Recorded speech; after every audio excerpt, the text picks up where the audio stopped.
भेजले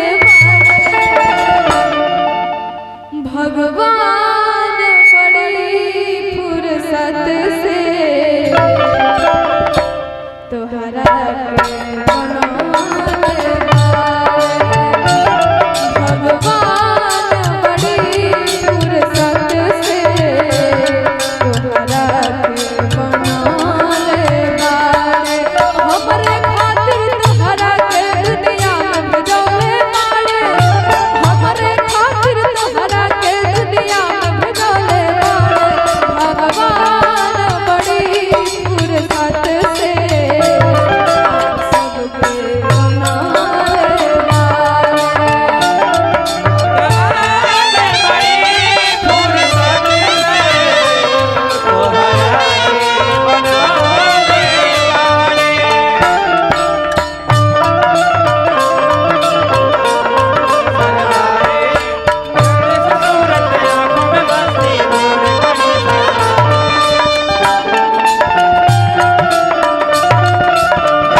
रहे बरस में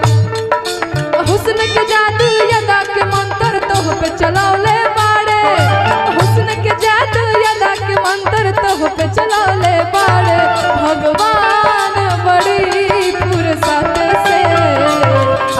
सबके बनाले बारे भगवान बड़ी फुर्सत से तोहरा के बनाने वाले। भगवान बड़ी फुर्सत से आप सबके बनाले बारे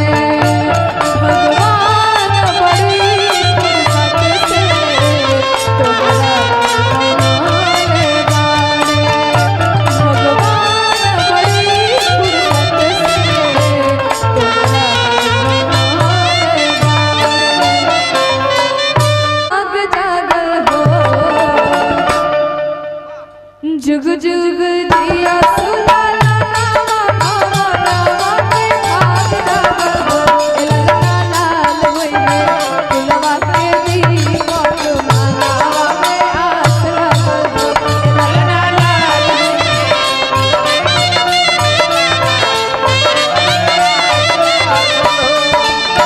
जुग जुग जिया सुलाला नामा भवनवा के भाग जागल हो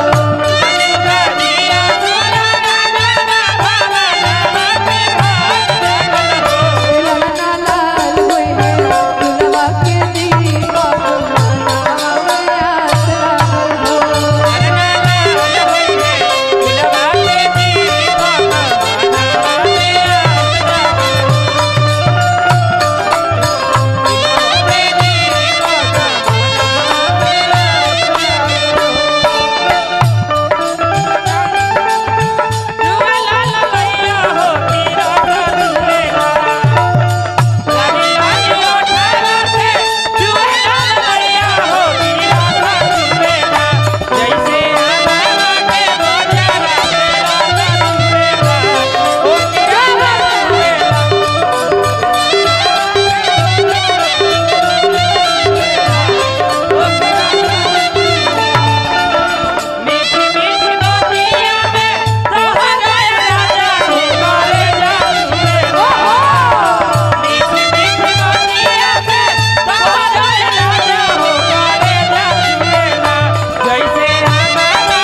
देखी जब घर में कौन भी बच्चा के जन्म होला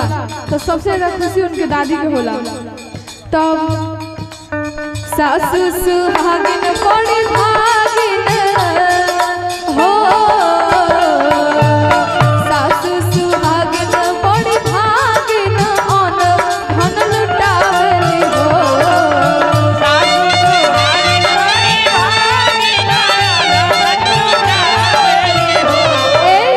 सासु सुहागिन बड़ी भागिन अन धन लुटावली हो ललना दुआरा पर बाजला बधैया आंगनवा उठ सोहर हो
देखी